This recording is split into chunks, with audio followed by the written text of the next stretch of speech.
Okay, this is one of the heaters that I've ordered from Amazon to see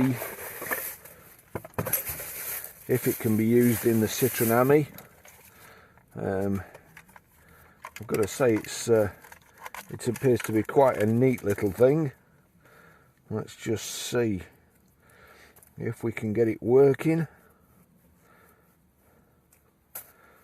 That out.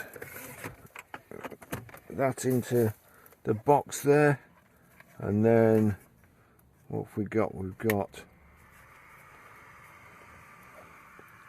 it's not a badly made thing. Plus, again, in the Ami, if it was mounted on the dash or somewhere near, you can then turn it to do the side windows. When that's done, turn it back towards you. That's I would say that's cool there. Let's try that. That's slower. That air.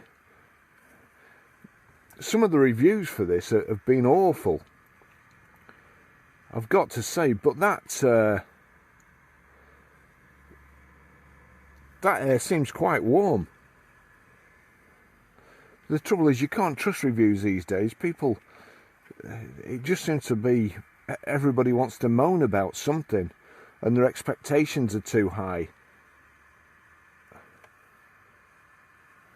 I'm going to try it. It's going to rain tomorrow, so I'm going to try it tomorrow. But that is quite a neat thing. So so far I'm impressed, and easy to set up, as you can see.